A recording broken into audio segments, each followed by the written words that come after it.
Les amis, bonjour. Bonjour. On est dans le simulateur de vol avec Arnaud, notre pilote professionnel préféré, qui nous apprend plein de choses depuis maintenant des mois dans le simulateur. Aujourd'hui, on va faire un vol. Alors évidemment, encore une fois, on ne respecte pas toutes les procédures normales et on va faire quelque chose d'encore plus particulier, c'est qu'on va décoller de New York pour aller à New York, mais pas sur le même aéroport. On va décoller, je vais vous montrer ça avec la petite... Hop, on va zoomer. Ici, vous avez l'aéroport de JFK, duquel on va décoller. On va partir vers la droite, on va faire un petit tour et on va s'aligner sur l'aéroport de LaGuardia. On va atterrir assez rapidement. Et là, on va essayer de respecter, atterrir sur la piste quand même. Oui, ce serait pas mal. Là c'est un vol normal. Très tranquille, de routine. Go. Allez. On s'installe. Donc on a renseigné dans l'ordinateur, qui est appelé ici le Flight Management Computer, le terrain de départ, New York, la piste de départ, la 04 à gauche, le terrain d'arrivée, LaGuardia, la piste d'arrivée, la 04. C'est affiché sur notre Navigation Display, donc le système de navigation. Tout ça, bien sûr, on a déposé les plans de vol, on a fait les calculs de vitesse de montée, les vitesses de sécurité avec une panne moteur. On va monter à 8000 pieds, qu'on a renseigné ici sur le MCP. On décolle dans l'axe sur le 044, donc le cap 044. Et on va monter avec une vitesse de 156 nœuds. On va brancher notre aide au pilotage, le Flight Director. Hop. Et hop. Et on va demander au Flight Director de nous faire tenir au décollage le cap. On va brancher l'automanette. Hop. C'est-à-dire, ça veut dire qu'au décollage, on va mettre, manuellement, on va mettre 40% de puissance. Une fois qu'on aura la 40% de puissance, on va appuyer sur ce bouton et la puissance des moteurs va augmenter progressivement pour lui mettre une puissance de décollage. On appelle ça TOGA. C'est une puissance touch. TOGA, c'est take-off et going hour en cas de remise de gaz. Alors l'avion ne met pas au hasard une puissance, on l'avait déjà programmé pour lui demander une certaine puissance qui correspond à notre poids, la température du jour. Et à distance de la piste, tout à fait. Donc c'est simple, on a l'autorisation de la tour de contrôle, on a fait notre briefing ensemble de départ, on a fait notre briefing de sécurité, on a fait notre briefing d'organisation des moyens radio. La tour de contrôle est d'accord, on est déjà sur la piste en plus, ce qui n'est pas tout à fait normal, mais on y est. Et donc tu vas pouvoir mettre 40% de puissance. Une fois que tu auras les 40% de puissance, tu appuieras sur TOGA, tu garderas la main sur la manette qui va avancer toute seule, et puis comme tout à l'heure, tu l'accompagnes, tu tiens l'avion sur la piste. Moi je te fais les annonces, puissance de décollage disponible, la vitesse augmente, à 80 nœuds on va checker voir si les 3 instruments de vitesse indiquent les mêmes vitesses. Après je t'annoncerai V1, tu mettras les deux mains sur le manche comme d'habitude, et rotation. Hop. V1 c'est la vitesse à partir de laquelle on n'a plus assez de pistes devant nous pour freiner si c'était nécessaire. Oui. Je vous renverrai vers une vidéo où on explique justement les pannes d'ailleurs au décollage, panne moteur avec un avant V1, après V1. Je vous renverrai dans les commentaires, vous aurez le lien également pour cette vidéo là. Donc ici à côté de moi j'ai la manette des gaz, je vais la mettre en avant. Alors bien sûr on a fait le briefing décollage, ici, la checklist décollage pardon. J'ai la puissance demandée et la puissance réelle. Une fois que j'atteins 40%, j'appuie sur ce petit bouton. Voilà. Et donc le système automatiquement, vous voyez ce qu'il veut, il sait ce qu'il veut. Les moteurs accélèrent tout seuls. Alors on garde toujours une main quand même sur les manettes. Vas-y. Oui, tu me l'as dit en plus. J'ai la main sur les manettes. La puissance de décollage est affichée. Le badin est actif. Le badin, c'est donc le système de vitesse. 80 nœuds, top, c'est comparé. 80 nœuds confirmé. 100 nœuds. 110 nœuds. V1, rotation. V1, je retire mes mains du manche, de la manette des gaz. On tire sur le manche, on a la vitesse de décollage. Le variomètre est positif. Donc tu peux me demander de rentrer le train d'atterrissage. Train sur rentrée. Train sur rentrée. On a un angle de montée de 15 degrés. À peu près, ouais. J'ai le flight deck. Le manche est lourd, donc j'utilise les compensateurs. C'est cette roue qui vient de rouler ici. Ça me permet de ne pas avoir besoin de mettre de force pour maintenir un angle qui a été demandé par l'avion. Voilà, à 3000 pieds, on pourra faire l'accélération. 1800 pieds. Donc à 3000 pieds, tu me diras. Alors ça dépend des compagnies, il y en a c'est bug up, d'autres c'est vitesse de 120, enfin ça dépend, tu me diras ce que tu veux. Quand on sera à 3000 pieds, tu me demanderas accélération, comme ça je sais ce que tu veux. 3000 pieds, accélération? Ouais. Alors, je t'affiche 220, ça te va? 220 nœuds. 220 nœuds, donc Confirmé. l'avion, avec cette puissance, si tu suis le Flight Director, va te demander de baisser le nez pour pouvoir accélérer. Alors le Flight Director, juste pour vous montrer, c'est la petite croix qui est ici devant moi. Alors on passe 170 nœuds, tu me demandes les volets à 1.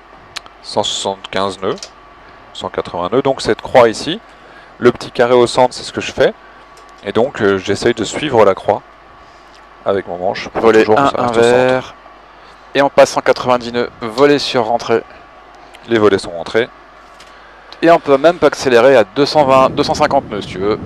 J'affiche? Non, c'est moi. Ah bah pardon, c'est toi. Moi je suis commandant de bord aujourd'hui. Non, t'es commandant de bord, mais t'es le pilote en fonction. C'est surtout ça le truc. Si j'avais été le pilote en fonction, ça aurait été moi qui aurais fait le décollage et ça aurait été moi qui t'aurais annoncé les choses et tu aurais fait ce que je t'aurais demandé. Comme tu es un professionnel aussi, tu sais que je te demande de bonnes choses. Là actuellement tu es commandant de bord, mais c'est toi le pilote en fonction. Donc tu m'annonces ce que tu veux faire. Comme je suis un professionnel également, je sais que c'est les bonnes annonces. Donc là tu me demandes 250 vitesse. 250 nœuds. Je m'affiche 250 nœuds et je te dis que j'ai affiché 250 nœuds. Tu vérifies si ce que tu m'as demandé c'est bien vérifié. Fait. Voilà. Et là on est à 8000 pieds. On peut effectuer une checklist après décollage. Donc tu demandes checklist après décollage. Checklist après décollage, donc elle est affichée devant nous hein, sur le yoke, sur le manche ici entre nous. Alors la checklist après décollage, elle nous dit plusieurs choses. Bon, des choses qui correspondent principalement pour cet avion, dont vérifier si on a les prises d'air sont bien ouvertes et si ça pressurise correctement. Bon, on est assez bas, donc la pressurisation pour l'instant c'est pas ce qui nous préoccupe le plus. Le train d'atterrissage est bien mis sur off, tu es d'accord avec moi? Oui. Les volets sont bien rentrés, hop. Alors demande de volet rentré et l'indicateur nous dit bien qu'on voilà. Et voyons son éteint, et le freinage sur off. Checklist après décollage, terminé. Et la prochaine checklist, ce sera des checklist descente, approche. Actuellement donc, on peut demander au contrôleur aérien de faire un virage par la droite. Alors soit c'est lui qui nous le dit, parce qu'il sait ce qu'on veut faire, ou c'est nous qui sommes un peu impatients. Nous, notre rôle, c'est d'être le moins longtemps en l'air.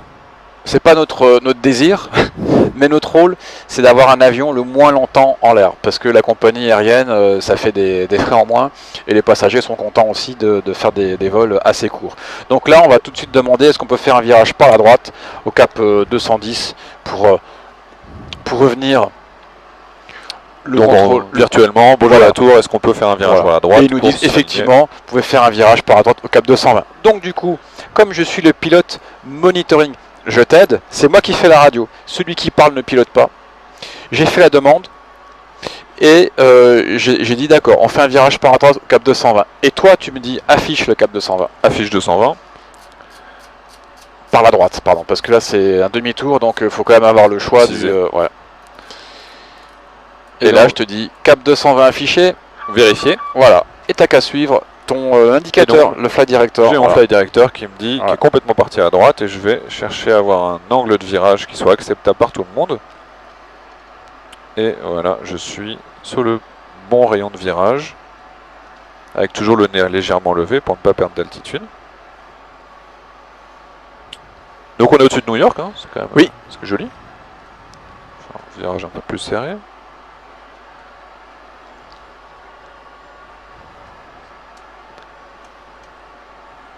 Alors, inutile de préciser que dans la réalité, il n'existe pas de vol aussi court. Non, on ne va pas de New York vers New York. Greta Thunberg d'ailleurs nous en remercie. Oui. Parce que sinon elle serait pas contente. À juste titre, pour le coup. Hein, ouais. Alors, en France, on voit de temps en temps, des Roissy-Orly, ou plutôt des Orly-Roissy. Parce qu'il y a des avions qui doivent aller en maintenance. Ils sont prévus atterrissage à Orly. Mais il y a une maintenance à faire et la maintenance pour certaines compagnies c'est à Roissy. Donc ils font Orly-Roissy à vide. C'est très très rare. Très très rare. Hop. Je vais juste montrer ici. Donc là, on voit que bientôt on va arriver notre joli petit guidage bleu, orange pardon ici, qui est bien dans l'axe. Vous voyez qu'on est en train d'intercepter. Et donc là-bas, ça nous dit exactement ce qu'il faut faire.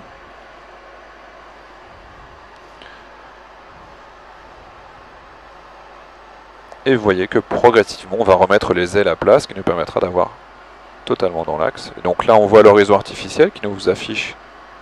On est à plat. Et on a exactement le flight director, donc l'aide au pilotage qui nous dit ce qu'il faut faire, qui est aligné avec le petit carré. On est parfaitement stabilisé, comme on l'a demandé. Comme on l'a demandé, évidemment, avec le panneau de pilotage automatique, le MCP.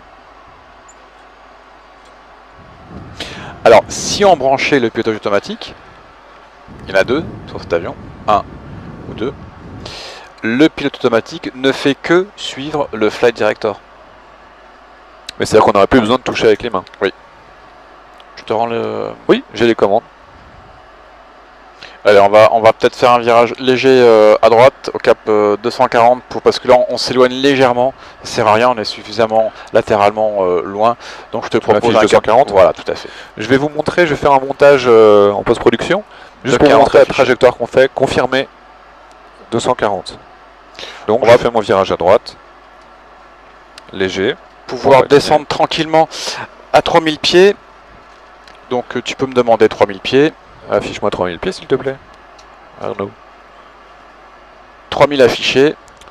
Vérifier. Alors, tu as deux façons de faire descendre un avion. Soit tu le bloques en vertical speed, ça veut dire que tu lui demandes de descendre, admettons, à 1000 pieds par minute. Donc il va descendre 2000 pieds par minute, de 330 mètres par minute. Ou alors, tu lui demandes de garder 250 nœuds. Il va réduire la puissance au minimum, et pour garder 250 nœuds, il va devoir légèrement baisser son nez, un peu comme une voiture. Quand tu es à 130 km/h et que tu te mets au point mort, pour garder 130 km/h, il faut que la route descende légèrement. C'est ce qu'on va faire. Allez, tu veux faire en diminuant la puissance des moteurs ou pas? Oui. Alors, il faut appuyer sur Level Change. Level Change. Voilà. Et là, le moteur se met au ralenti tout seul. L'avion décide d'aller à 3000. Voilà. Et pour garder la vitesse de 250 nœuds, il te dit il faut que tu baisses légèrement le nez. Donc tu vois, tu suis. Alors bien sûr, les informations que l'on donne à l'avion, il faut qu'on puisse avoir moyen de savoir s'il a bien compris ce qu'on lui a demandé. Et on a l'annonciateur de mode qui est devant et qui nous dit quelle loi il respecte. S'il est en train de respecter, si le flight director, la croix, est en train de nous faire suivre soit un cap, ou une balise, ou une route. Voilà, tout ce type de mode sur lequel on est en train de suivre, c'est écrit devant nous. Donc là, effectivement, on est en train de suivre un cap, et on est en train de descendre à 3000 pieds. Donc là, c'est marqué Heading Cell, Heading Sélection. Donc Heading, ça veut dire le cap. On est en train de suivre, la croix nous fait suivre le cap sélectionné. Et là, c'est marqué MCP Speed. Ça veut dire qu'on est en train de descendre en essayant de chercher une vitesse de 250 nœuds et on descendra à 3000 pieds. Ensuite, quand on descend, on va aller regarder, bon, ça se fait un petit peu en amont quand même, la carte d'approche. Alors ça, parce qu'évidemment sur chaque aéroport, alors avant... On va brancher le pilote automatique si tu veux. Ouais, mais le père. Alors, pilote automatique A sur branché. On le branche, mais on va quand même vérifier si l'avion a bien pris ce qu'on a demandé. Donc là, c'est marqué commande. Donc le pilote automatique est bien branché. La manette de puissance est sur ARM, donc l'automanette est bien installée, donc il va gérer sa puissance tout seul. On est en suivi de cap et on est en descente à 3000 pieds. Et la descente se fait en fonction de la vitesse demandée. Tout est bon. Donc maintenant, on va regarder la carte d'approche. Donc c'est bien New York, LaGuardia. On a pris les informations, on sait qu'on va se poser sur la piste 04. Et on va faire une approche de type Instrument Landing System. C'est une approche de précision. Il y a différents types d'approches. approche de précision ou approche classique. Là, ce serait une approche de précision, ça veut dire qu'on peut descendre plus bas qu'une approche classique. Plus bas, proche de la piste. Et on a différentes indications du coup. On a évidemment la position de l'aéroport, qui est au centre, on le voit en tout petit ici. Ouais. Hop. Ah oui, voilà, tu peux zoomer. Alors, ici, c'est des fréquences que l'on a pour écouter les informations de la piste pour plusieurs choses. Ça, c'est des protections d'altitude. On sait que dans un périmètre, dans un rayon de 25 nautiques par rapport à une balise, il ne faut pas qu'on soit en dessous de 2600 pieds. Voilà, bon bref, ça c'est pas trop la peine d'en parler. Et comme tu as dit, Xavier, ici c'est la piste. On va prendre donc celle-là, la 04. Et tout en dessous, on a ici, on a éventuellement l'information de descente. Vous voyez, en fait, il y a des balises qui sont au sol, qui sont constituées l'ILS, l'Instrumental Landing System. Et on sait que quand on est au-dessus de telle balise, il faut être à telle altitude. Ça, c'est des systèmes qui sont...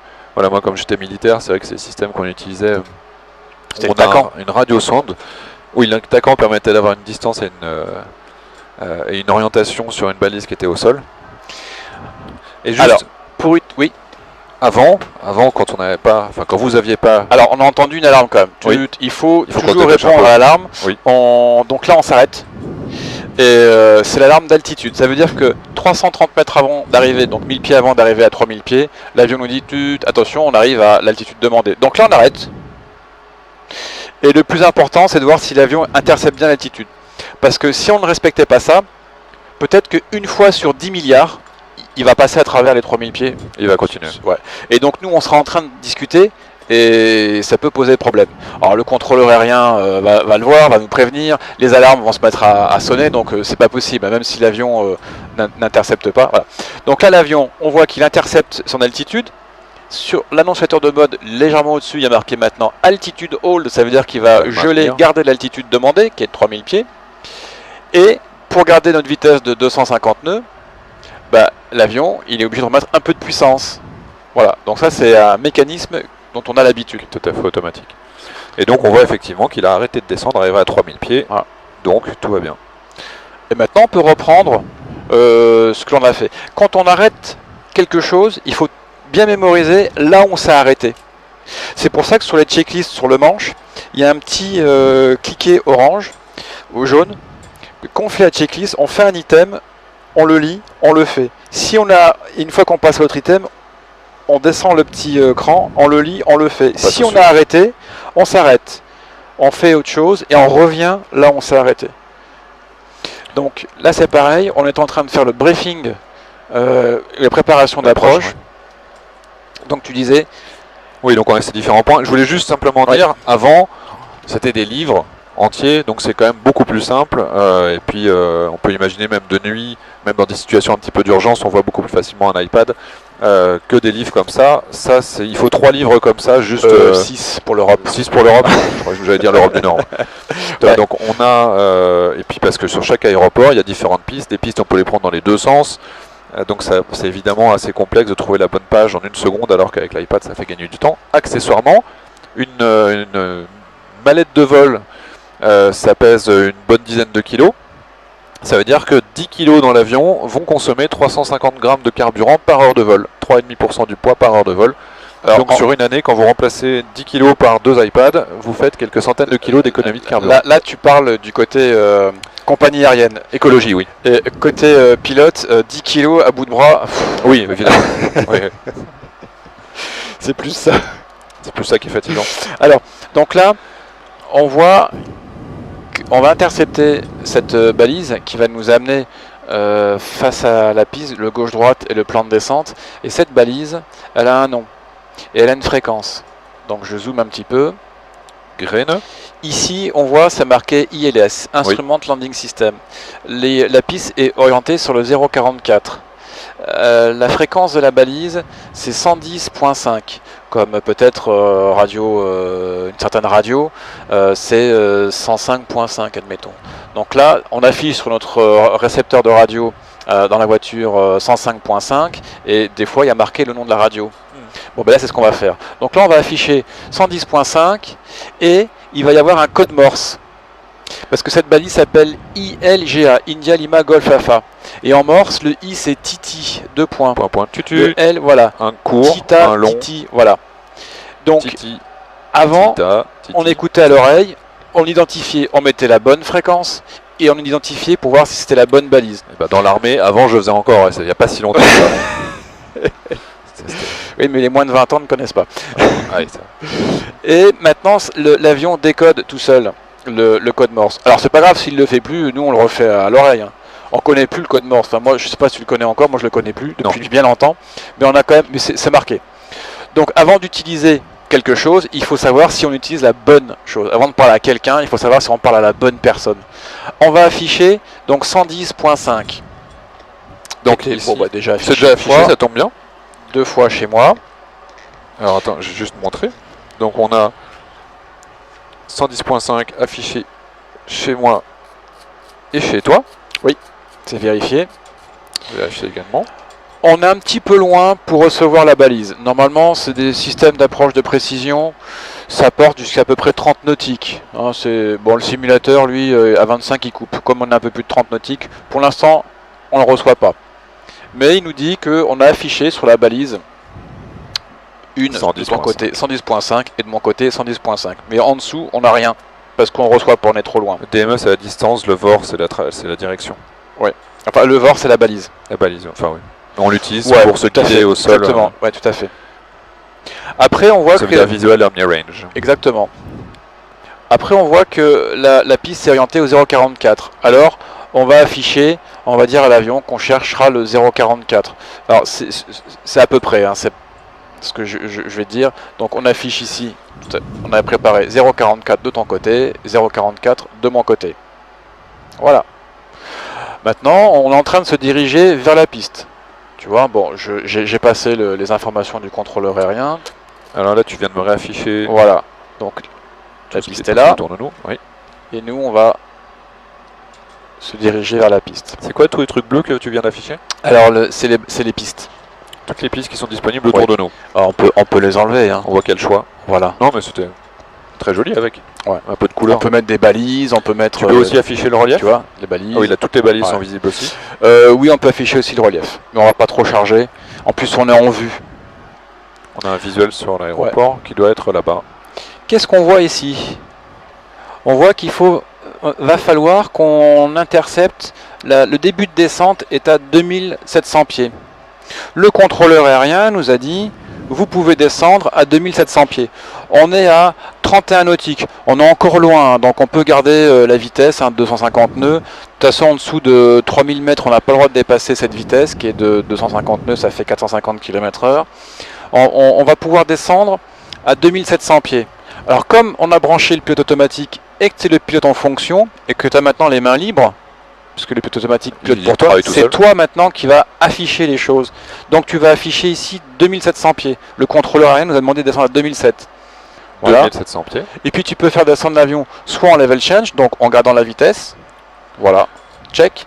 Et puis on voit ici, c'est marqué retard. Ça veut dire qu'il va réduire sa puissance et descendre. Et donc tout se fait automatiquement puisqu'on a... Mais nous on vérifie hein, s'il a bien pris les modes, s'il a fait tout ce qu'il fallait. Bon, il n'y a que 300 pieds à perdre, c'est très timide hein, la descente. Hein. Une descente d'urgence, on prend quel angle? On descend. Alors c'est pas un angle, c'est une vitesse. Quel taux de descente, quel taux de...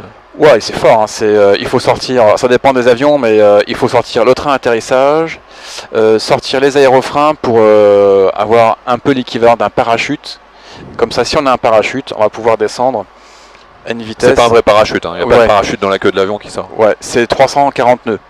340 nœuds, si l'avion est très fin, il va avoir 340 nœuds comme ça, mais si on sort un parachute, l'avion va pouvoir prendre... Donc les trains d'atterrissage ou les aérofreins, etc. Voilà, comme ça. Donc ça fait un très fort taux de descente. Hein.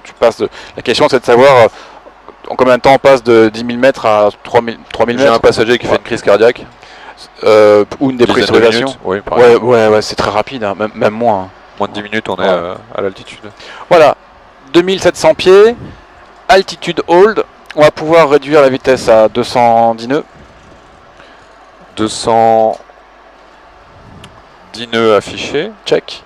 On va pouvoir... tu vois, on reçoit la balise maintenant. Très bien. Et décodé tout seul, India Lima Golf Alpha, IL GA. Et on va demander à l'avion, donc on est autorisé à intercepter l'axe de piste. Alors on va demander à l'avion d'intercepter l'axe de piste en appuyant sur Vorlock. Toc. Donc l'avion il est en mode Vorlock, ici. Donc il ne tient plus compte du cap demandé, mais au cap que l'on avait demandé, il va intercepter le gauche-droite de la piste. Et on sait que c'est le bon gauche-droite de la piste parce qu'on a identifié la balise. Qui est 110.5, encore une fois, qu'on a affiché là tout à l'heure. On est à 20 nautiques, 29.1 nautiques de notre piste. On va pouvoir continuer à réduire la vitesse de l'avion. Donc on est en dessous de 250 nœuds, on a 210 nœuds sur cet avion. On ne peut pas aller en dessous de 210 nœuds si on ne sort pas les volets 1. Donc volet 1. Les volets. Alors du coup, c'est juste pour montrer. à moi. Ouais. Vous voyez, ici, il y a un petit cran qui permet en fait, de ne pas aller trop loin. Voilà. Et volet 1, on peut réduire la vitesse à 190 nœuds. Et donc la vitesse 190. à 190. On sait qu'on va devoir descendre à 11.1 nautiques de l'aéroport. Et là on est à 16,7. Voilà. Donc il faut que quand l'avion commence à descendre, qu'on soit bien à 11.1 nautiques. Parce que si on descend maintenant, il y a un problème. On avait dit 11.1 à 2700 pieds. Si là on est à 2700 pieds et qu'on descend à 15 nautiques, il y a un problème. Alors là ça va, on voit, mais si on voit pas dehors, on descend pas. On va savoir pourquoi il y a un problème. Donc on est vraiment en train de vérifier. On a bien sorti les volets 1 vert, volet 5. Volet sur 5. 170. 170 affiché. Check. Garde ta main ici. Volet 5 vert, c'est bon. 5 sorties comme il faut ici. Ouais. Vérifier Allez, on a sa 14 position. nautiques. Le train d'atterrissage, on le sortira non, bah 2 nautiques avant. Alors 11, 12, 13. À 13.1 nautiques. À bientôt, tu vois. 13.5 là on est pour l'instant. Allez, 13.1, tu pourras sortir le train d'atterrissage. Train d'atterrissage, c'est la grosse manette qui est ici. 13.1, je tire, je le mets vers le bas. Tu peux mettre les volets 15. Je sors les volets sur 15. Encore une fois, il y a un petit cran de sûreté pour pas que je puisse aller plus loin sans le faire exprès. Vitesse 150. On affiche la vitesse, enfin je réduis 150. Il n'est pas content.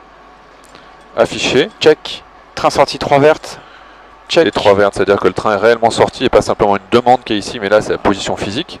15 vert. Les Check. volets sur 15 de la même manière, on a la demande ici, l'affichage réel qui est là. Le contrôle nous autorise à l'approche, donc on peut appuyer sur APP. Le bouton APP qui permet d'intercepter. Et donc on a vu que l'avion était bien en mode approche. Et on va attendre nos 11 nautiques 1 pour commencer la descente. 11.1. Qu'on attend. Ouais. Bon, il veut pas. Hein.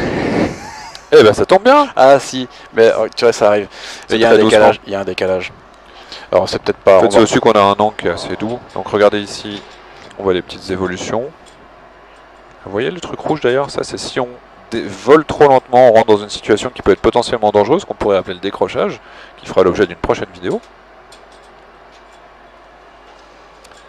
Ici on a notre compensateur qui lui travaille, vous voyez c'est pas nous, hein. Ça tourne tout seul pour maintenir avec le compensateur une vitesse et un plan de descente correct. On a ici les manches, les manettes des gaz qui pareil bougent toutes seules pour maintenir la bonne vitesse.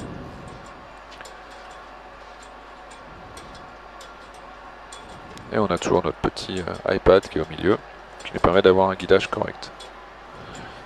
Ici on a la distance avec la piste, 8,4 nautiques. On a la puissance des moteurs qui s'adapte automatiquement à la situation demandée. Donc là on descend à 1700 pieds. 1700 pieds qui ont été demandés ici.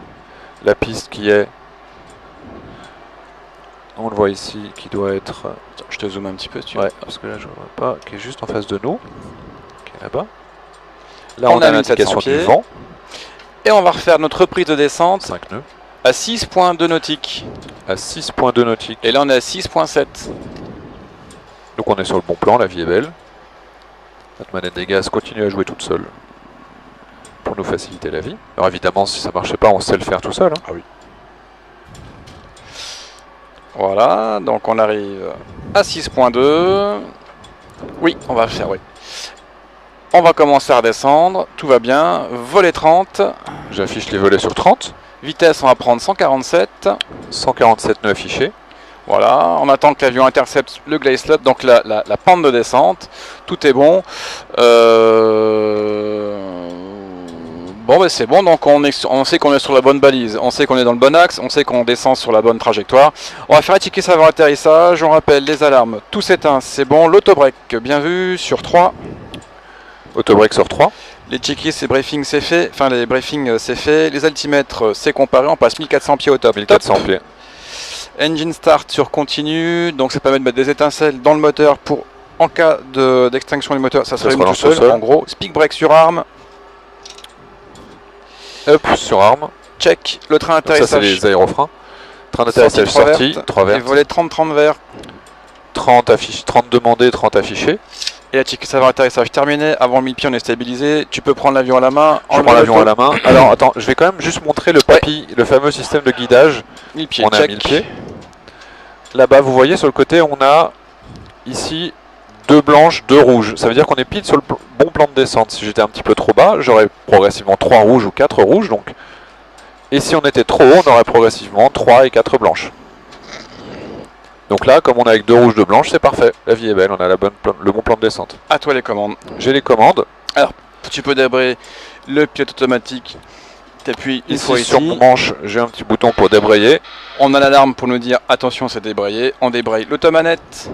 C'est fait. Donc là, tu as l'avion à la main. Un petit peu trop haut, parce que j'ai 3 blanches au lieu d'avoir 2 blanches. Et on n'a pas de reverse. Hein. 2 blanches, ok. On fera sans reverse. Parfaitement sur le plan de descente. Alors là, c'est quand même facile parce qu'on a un tout petit vent qui est de 5 nœuds. On aurait écouté la météo avant d'arriver, évidemment. Hein. Il y a une radio spéciale pour écouter la radio sur l'aéroport. On poursuit. Minimum, c'est-à-dire qu'on voit bien la piste. Si on ne l'avait pas vu, on aurait dû faire une remise de gaz. Arrivé sur la piste, je vais faire ce qu'on appelle un arrondi. Je réduis totalement mes moteurs. J'ai raté complètement. Non, c'est pas grave. Allez, reviens un petit peu à droite. Parfait. Et là, je freine avec le bout de mes pieds sur les. Voilà, c'est quand même. Alors, parce que t'es pas fainéant, mais sinon l'avion il freinait tout seul pour toi. Oui, mais c'est plus rigolo. C'est vrai, je te l'accorde. Je suis quand même que pilote de planeur. Sur planeur, on a. Ah, t'es obligé de tout faire à la main. Et oui. On a atterri. C'était un magnifique vol. On voit les. On est à New York. Donc bienvenue à New York à nos passagers. Passagers, vous pouvez détacher vos ceintures. Voilà, vous pouvez même sortir et fumer. Vous pouvez rallumer vos téléphones. Le téléphone n'handicape pas l'avion de toute façon. Non.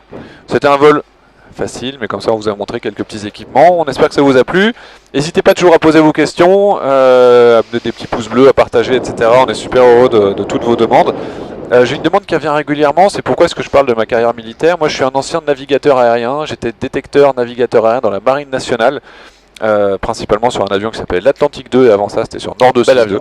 C'est un avion magnifique. Voilà, donc simplement vous expliquer, moi j'étais pas pilote dans l'armée, j'étais à l'arrière, ce qu'on appelait la tranche tactique, avec plein de missions super intéressantes. Peut-être qu'un jour je vous ferai une vidéo spécifiquement sur l'Atlantique 2, parce que ça vaut le coup. A très bientôt, merci Arnaud. À bientôt.